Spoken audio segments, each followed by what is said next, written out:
नानकू यादव जिंदाबाद जिंदाबाद, नानकू यादव जिंदाबाद जिंदाबाद, नानकू नेता। जिंदाबाद जिंदाबाद। मैं गायक राम अभिलाष यादव वार्ड नंबर 31 से जिला पंचायत सदस्य का बाबा 5वीं बार चुनाव लड़ रहे क्षेत्र के कर्मठ, ईमानदार, विकास पुरुष, निवर्तमान जिला पंचायत सदस्य, जन के नायक भाई ननकू यादव जी, नेताजी के जिला पंचायत सदस्य प्रचार हेतु गीत के माध्यम से क्षेत्र की जनता से अनुरोध कर रहा हूं। यह सौभाग्य हम सबका जो आज जनपद जौनपुर के एक ऐसे कुशल राजनीतिक नेता ननकू यादव जो 5वीं बार जिला पंचायत सदस्य का चुनाव लड़ रहे हैं, तो मैं गीत के माध्यम से भाई ननकू यादव नेताजी के लिए 5वीं बार आप चुनाव वार्ड नंबर 31 से भारी मतों से जीते क्षेत्र की जनता से मैं गीत के माध्यम से अनुरोध कर रहा हूं। कहना है क्या लाल?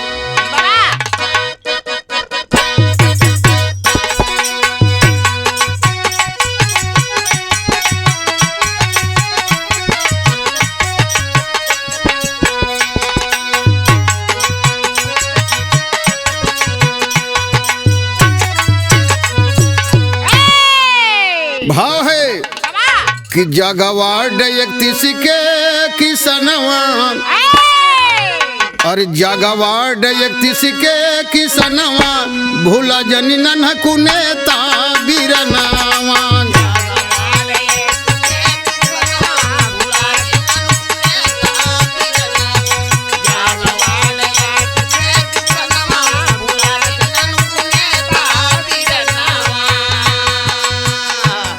भूला जनी ननकू नेता, भूला जनी ननकू नेता, भूला जनी ननकू नेता बीरनावा।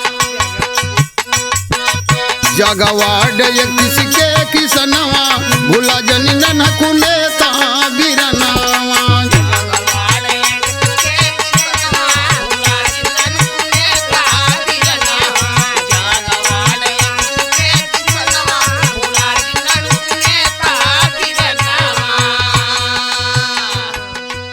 वार्ड नंबर 31 की जनता से मैं अनुरोध कर रहा हूं, बहुत बहुत धन्यवाद दूंगा।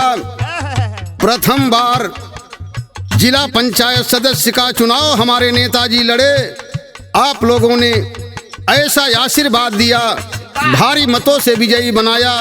जो लगातार 4 बार से जिला पंचायत सदस्य है, 5वीं बार लड़ रहे हैं, तो क्षेत्र की जनता से, माताओं से, बहनों से, पिता तुल्य बुजुर्गों से, नौजवान साथियों से, छात्र छात्राओं से मैं गुजारिश कर रहा हूं। कहना है कि आप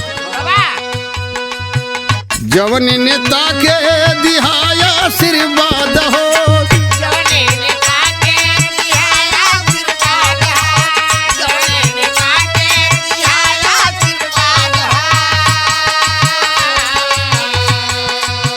घूमे ननकू यादव बन के आवाज हो,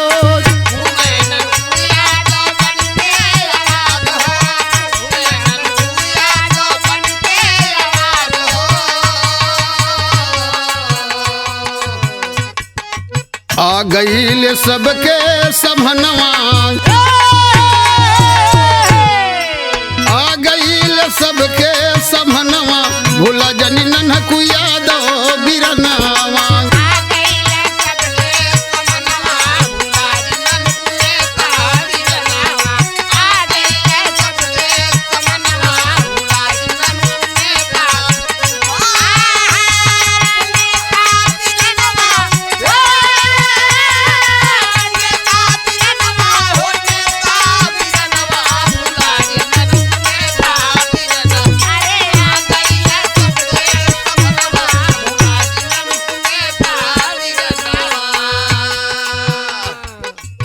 लगातार सबके साथ चले हैं और साथ चलेंगे यह सौभाग्य वार्ड नंबर क्षेत्र की जनता का, जो हम लोगों के बीच में फिर से हमारे नेता माननीय ननकू यादव मिले हैं, तो इसलिए कहना है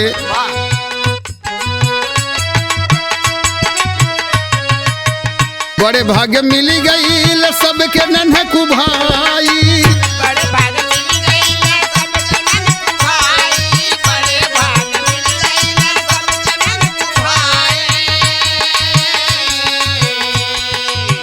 चलने वाले सबसे कंधा मिलाई, चलने वाले सबसे कंधा मिलाई, चलने वाले सबसे कंधा मिलाई। जे के जाने क्षेत्र के किसनवा, जे के जाने क्षेत्र के किसनवा, भूला जन ननकू नेता बिरनवा।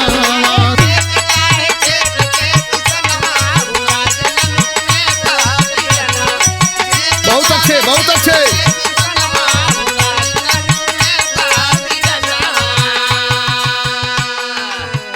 इसलिए साथियों, परिचय के मोहताज नहीं हैं। समाज में उच्च व्यवहार है। जीवन में कभी जाति धर्म का भेदभाव नहीं किए हैं। दिल में सभी के हमेशा रहे हैं और हमेशा रहेंगे।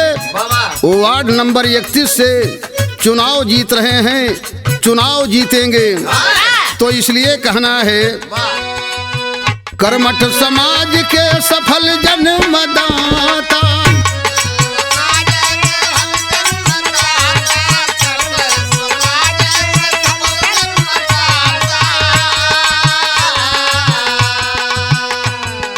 गरीबों के मसीहा उच्च व्यवहार ज्ञाता।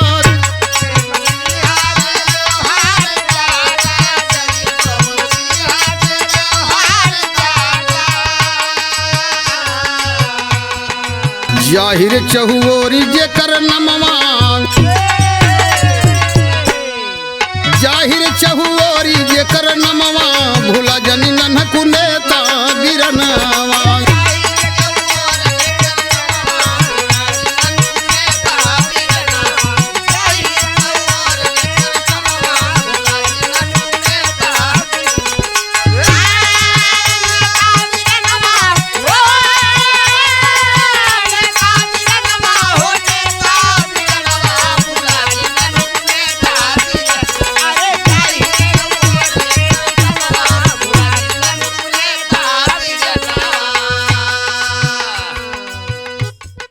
क्षेत्र का बच्चा बच्चा जानता है, हर दिलों के धड़कन हैं हमारे माननीय नेताजी ननकू यादव। इसलिए ननकू यादव भैया चुनाव जीत रहे हैं, चुनाव जीतेंगे। लेकिन हमारा एक नारा है, वादा नहीं विकास करेंगे, साथ दीजिए काम करेंगे। हमेशा काम किए हैं। तो इसलिए क्षेत्र की जनता से मैं गीत के माध्यम से भैया के लिए अपील कर रहा हूं। क्या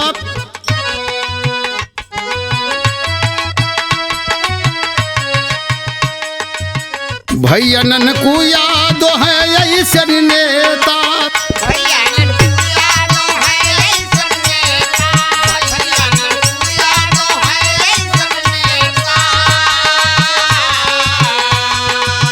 सर्व समाज के है दिल के चहेता।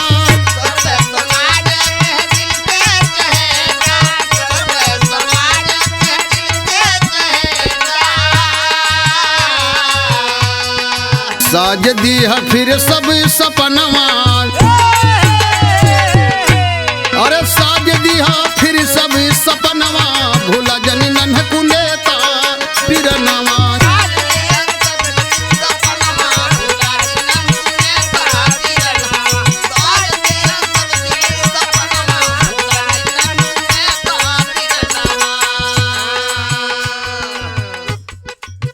यह सौभाग्य आप लोगों का होगा, क्षेत्र की जनता का होगा। हमारे नेता जौनपुर जिले की पंचायत में 5वीं बार आप लोगों के आशीर्वाद से बैठेंगे, जिन्होंने हमेशा कभी न जाति धर्म की राजनीति की है, जाति धर्म से ऊपर उठ के हमेशा सबका सम्मान किए हैं, सबका साथ दिए हैं। तो इसलिए मैं गीत के माध्यम से कह रहा हूं क्या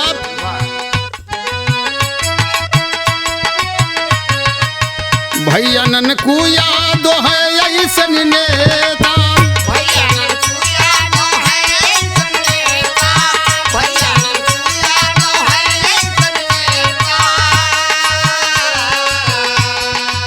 सर्व समाज के है दिल के चहेता,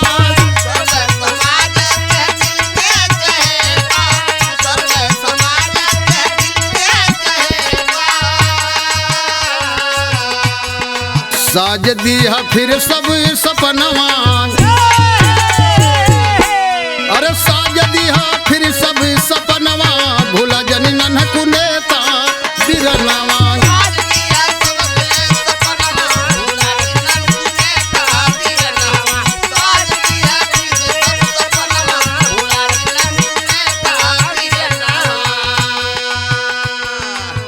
भैया ननकू जी के देवा जिताई,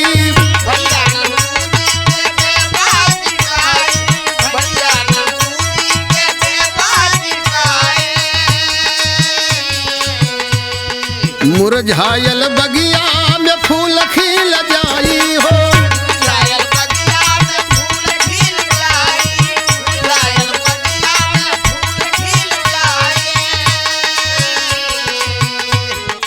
यादो अभिलाख गावे गनवा,